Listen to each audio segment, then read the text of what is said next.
Hello नमस्कार, जय हिंद, वंदे मातरम। आप देख रहे हैं जियो न्यूज और हम आपके लिए लेकर आए हैं देश दुनिया की आपके राज्य शहर की सिलेक्टेड काम की फटाफट बड़ी खबरें। लेकिन उससे पहले यदि आपने हमारे चैनल को सब्सक्राइब नहीं किया है तो चैनल को सब्सक्राइब करके बेल नोटिफिकेशन ऑन करें और इस वीडियो को ज्यादा से ज्यादा लाइक और शेयर करें। बड़ी खबरें देखने से पहले आपके लिए आज का सवाल, लाल किला भारत के किस शहर में स्थित है? Option A Agra, option B Jaipur, option C Nai Delhi और ऑप्शन डी मुंबई। इस सवाल का जवाब हमें कमेंट करें और आप किस राज्य और शहर की ज्यादा खबरें देखना चाहते हैं हमें कमेंट करके बताएं ताकि हम आपके राज्य शहर की ज्यादा खबरें दिखा सकें। चलिए अब देखते हैं आज की फटाफट बड़ी खबरें। पश्चिम बंगाल में 23 और 29 अप्रैल को वोटिंग, तमिलनाडु में 23 अप्रैल, असम, केरल, पुदुचेरी में 9 अप्रैल को वोटिंग। नतीजे 4 मई को आएंगे। चुनाव आयोग ने असम, केरल, पुदुचेरी, तमिलनाडु और पश्चिम बंगाल के विधानसभा चुनाव का ऐलान कर दिया है। तमिलनाडु में सिंगल फेज में 23 अप्रैल को वोट डाले जाएंगे। वहीं बंगाल में 2 फेज 23 और 29 अप्रैल को वोटिंग होगी। तीनों राज्य केरल, असम और पुदुचेरी में सिंगल फेज यानी 9 अप्रैल को मतदान होगा और यहाँ 5 राज्यों का रिजल्ट 4 मई को आएगा। मुख्य चुनाव आयुक्त ज्ञानेश कुमार ने बताया कि 5 राज्यों यूटी में 17.4 करोड़ मतदाता है। यहाँ 824 सीटों पर चुनाव होने हैं और इन राज्यों में आज से ही आचार संहिता लागू हो गई है। 2021 में इन सभी 5 राज्यों के चुनाव का ऐलान 26 फरवरी को किया गया था और पिछली बार बंगाल में 8 चरणों में चुनाव हुए थे। कानपुर में गैस एजेंसी पर हंगामा, देश भर में सुबह से लाइनें लगी। 950 रुपए वाला घरेलू गैस सिलेंडर ब्लैक में 3500 रुपए में मिल रहा है। बता दें कि अमेरिका इजराइल की ईरान से जंग की वजह से देश में एलपीजी संकट बढ़ गया है। मध्य प्रदेश, उत्तर प्रदेश, पंजाब, चंडीगढ़, हरियाणा और राजस्थान समेत अन्य राज्यों में सिलेंडर के लिए सुबह से ही गैस एजेंसियों और गोदामों में लाइनें लग गई हैं। एलपीजी संकट के कारण गैस सिलेंडर की कालाबाजारी भी बढ़ गई है। 950 रुपए में आने वाला घरेलू गैस सिलेंडर 3500 रुपए और 2000 के कमर्शियल सिलेंडर ब्लैक में 5000 रुपए में बेचा जा रहा है। वहीं छठे दिन गैस एजेंसियों के बाहर लंबी लाइनें लगी। बुकिंग के बाद भी लोगों को समय पर सिलेंडर नहीं मिल पा रहा है। कानपुर में सुबह 9 बजे एक एजेंसी के बाहर आज गैस नहीं मिलेगी का नोटिस देखकर लोगों ने हंगामा किया। सूचना मिलने पर मौके पर पुलिस पहुंची और लोगों को समझाकर मामला शांत करवाया। मैनपुरी में सास ने बहू से गैस का कम इस्तेमाल करने को कहा तो बहू 14 मार्च को थाने पहुंच गई। सिलेंडर क्राइसिस, पटना में सुबह 4 बजे से लंबी लाइन। दानापुर बगहा में गैस नहीं बांटे जाने पर सड़क पर जाम।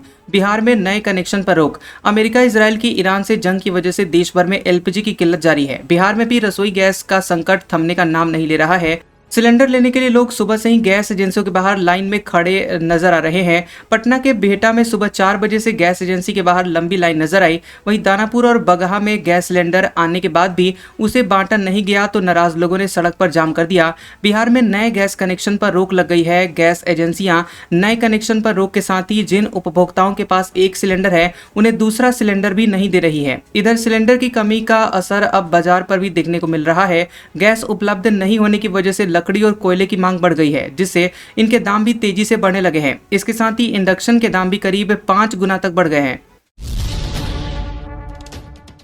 लखनऊ में रिसोर्ट से 88 सिलेंडर जब्त, एफआईआर दर्ज। कानपुर में एजेंसी पर हंगामा। मैनपुरी में गैस के चक्कर में सास बहू में विवाद, थाने पहुंच गया मामला। यूपी में एलपीजी के लिए लोग परेशान हैं। छठे दिन भी गैस एजेंसियों के बाहर लंबी लंबी लाइनें नजर आई। बुकिंग के बाद भी लोगों को समय पर सिलेंडर नहीं मिल पा रहा है। कानपुर में सुबह 9 बजे एक एजेंसी के बाहर आज गैस नहीं मिलेगी का नोटिस देकर लोगों ने हंगामा किया। सूचना मिलने पर पुलिस मौके पर पहुंची और लोगों को समझा बुझाकर मामला शांत करवाया। वहीं लखनऊ के अभिनंदन रिसोर्ट में जिला प्रशासन और सप्लाई विभाग ने देर रात छापेमारी की। यहां से 88 गैस सिलेंडर बरामद किए गए हैं और मामले में रिसोर्ट मालिक समेत 5 लोगों पर एफआईआर दर्ज की गई है। गोंडा में समाजवादी पार्टी के नेता विनोद शुक्ला ने सिलेंडर और गैस पाइप नाले में डालकर प्रदर्शन किया और कहा कि मेरे घर मेहमान आए हैं, अब नाले की गैस से ही चाय बनाएंगे। इधर मैनपुरी में सास ने बहू से गैस का कम इस्तेमाल करने को कहा तो बहू थाने पहुंच गई। पुलिस से कहा कि उसने टीवी पर देखा है कि गैस की कोई कमी नहीं है। सास उसे परेशान करने के लिए किल्लत की बात कह रही है, उसे चूल्हे पर खाना बनाने के लिए मजबूर कर रही है। पुलिस का कहना है कि बहू की शिकायत के बाद सास को बुलाया गया। दोनों को समझा बुझाकर मामला शांत करवा दिया गया। एमपी में एलपीजी संकट, सुबह से कतार में लगे लोग। इटारसी में कांग्रेस का अनोखा प्रदर्शन, नाले में पाइप डालकर चूल्हा जलाया, लगाए नारे। मध्य प्रदेश में रसोई गैस यानी एलपीजी को लेकर हाहाकार मच गया है। एक तरफ जहां कमर्शियल गैस सिलेंडर नहीं मिल रहा है जिससे होटलों के चूल्हे ठंडे पड़ गए हैं, वहीं दूसरी तरफ घरेलू गैस के लिए आम आदमी को धूप में घंटों पसीना बहाना पड़ रहा है। प्रदेश के अलग अलग शहरों से किल्लत और राहत की मिलीजुली तस्वीरें सामने आ रही हैं। भोपाल के जहांगीराबाद और बोगदा पुल जैसे इलाकों में स्थिति गंभीर है। यहाँ शीबा खान एक हफ्ते से भटक रही है। उनके फोन पर 13 मार्च को डिलीवरी का मैसेज तो आ गया, लेकिन सिलेंडर घर नहीं पहुंचा। अब वे रिश्तेदारों के यहाँ खाना बनाने के लिए मजबूर हैं। झारखंड के देवघर में केवाईसी और ऑनलाइन सिस्टम से परेशानी। 2000 रुपए तक ब्लैक में मिल रहा है सिलेंडर। एजेंसियों में उमड़ रही है कस्टमर्स की भीड़।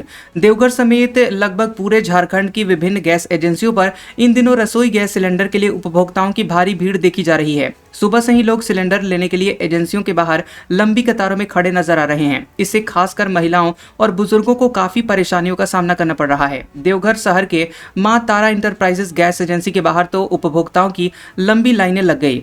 चाईबासा, हजारीबाग, बोकारो, रामगढ़, पलामू आदि जिलों में घंटों इंतजार के बाद भी कई लोगों को खाली हाथ लौटना पड़ रहा है। उपभोक्ताओं का कहना है कि पहले गैस सिलेंडर प्राप्त करने की प्रक्रिया अपेक्षाकृत आसान थी, लेकिन हाल ही के दिनों में एजेंसियों की ओर से नई प्रक्रियाओं के कारण वितरण व्यवस्था धीमी पड़ गई। अलवर में सिलेंडर लेकर सड़क पर बैठे लोग, पुलिस ने भीड़ को हटाया। महिला ने कहा, चाय पीने का इंतजाम नहीं, कहाँ जाएं। अलवर के राजगढ़ कस्बे में स्टेशन रोड पर सुबह गैस एजेंसी के बाहर सैकड़ों लोग खाली सिलेंडर लेकर पहुंच गए। लाइन में लगने के बाद भीड़ और बढ़ गई। आखिर में बताया गया कि रविवार को एजेंसी नहीं खुलेगी, जिसके बाद आमजन का आक्रोश बढ़ गया। बाद में पुलिस ने भीड़ को हटाया। अलवर शहर में पिछले 4 दिनों की तुलना में अब सिलेंडर मिलने लगे हैं और जल्द ही कमर्शियल सिलेंडर मिलने की भी उम्मीदें हैं। यहाँ आए ग्राहकों ने कहा कि एक दिन पहले सिलेंडर बुक करवाए थे। एजेंसी के कर्मचारियों ने रविवार को सिलेंडर ले जाने को बोला था, इस कारण से सिलेंडर लेने आए हैं। अब यहां आने पर बताया गया कि आज एजेंसी बंद रहेगी क्योंकि आज अवकाश है।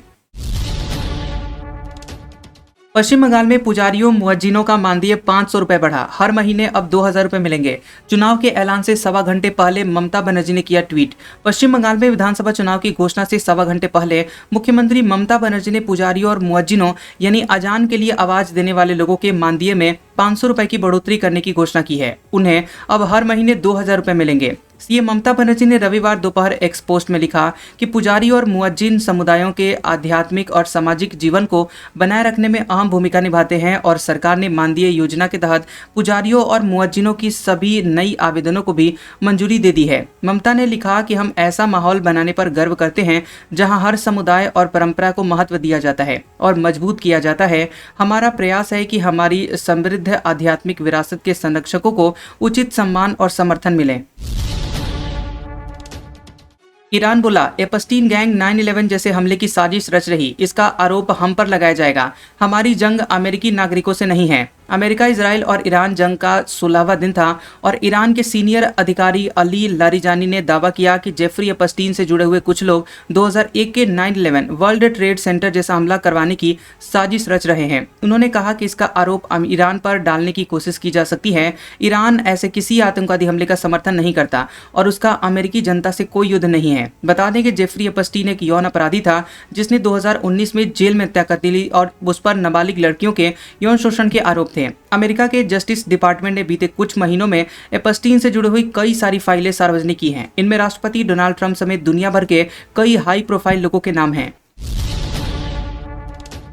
पाकिस्तान में सरकारी कर्मचारियों की सैलरी में 30% तक की कटौती की गई। नई गाड़ी खरीदने पर भी रोक लगी। पाकिस्तान में बढ़ते हुए फ्यूल संकट के बीच सरकार ने खर्च कम करने के लिए कई बड़े फैसले लिए हैं। प्रधानमंत्री शहबाज शरीफ की अध्यक्षता में हुई बैठक में तय किया गया कि सरकारी कंपनियों और सरकार के अधीन स्वायत्त संस्थानों के कर्मचारियों की सैलरी में 5% से 30% तक की कटौती की जाएगी। वहीं सरकार का कहना है कि इन कदमों से जो पैसा बचेगा उसे लोगों को राहत के लिए देने के लिए इस्तेमाल किया जाएगा। बैठक में यह भी फैसला लिया गया है कि अगले 2 महीनों तक सरकारी गाड़ियों के लिए फ्यूल का इस्तेमाल 50% तक कम किया जाएगा और करीब 60% सरकारी वाहनों को सड़कों से हटा लिया जाएगा। इसके अलावा नई सरकारी गाड़ियां खरीदने पर रोक लगा दी गई है। मंत्रियों और सरकारी अधिकारियों के विदेशी दौरों पर भी प्रतिबंध लगाया गया है और सरकारी मीटिंग में मिलने वाली फीस भी खत्म करने का फैसला किया गया है। समंदर का पानी भी अब पी सकेंगे लोग। लक्षद्वीप में बन रहा है प्लांट। ये 1000 मीटर की गहराई से पानी लाकर पीने लायक बनाएगा। 24 घंटे बिजली भी मिलेगी।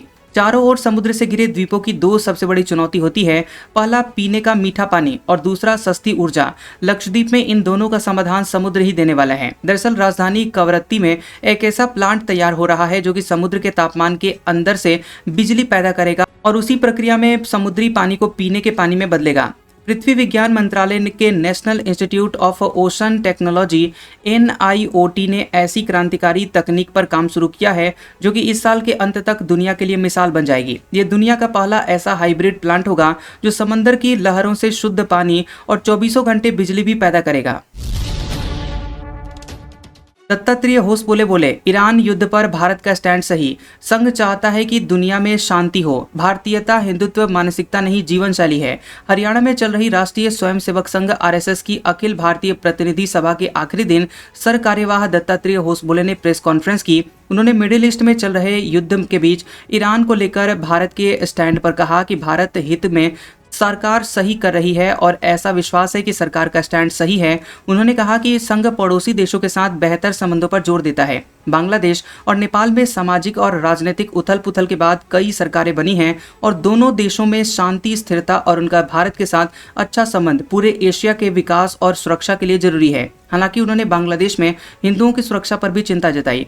होस ने कहा कि भारतीयता क्या है, हिंदुत्व क्या है, इसकी एक स्पष्ट अवधारणा होनी चाहिए। ये केवल एक मानसिकता नहीं है बल्कि एक जीवन शैली है। केरल विधानसभा चुनाव, सीएम विजयन को बुजुर्गों से बड़ी आस। राज्य में इन पर सबसे ज्यादा खर्चा। इस चुनाव में कैश स्कीम्स की भूमिका भी काफी अहम। चुनाव में विचारधारा और कोर वोट बैंक बिना किसी तनाव के कैसे काम करते हैं, इसे गहराई से समझने के लिए केरल सबसे मुफीद जगह है। यहाँ 140 सीटों पर विधानसभा चुनाव की घोषणा हो चुकी है, लेकिन इन दिनों कहीं भी चुनावी शोर नहीं है क्योंकि यहाँ चुनाव विचारधारा ही लीड कर रही है।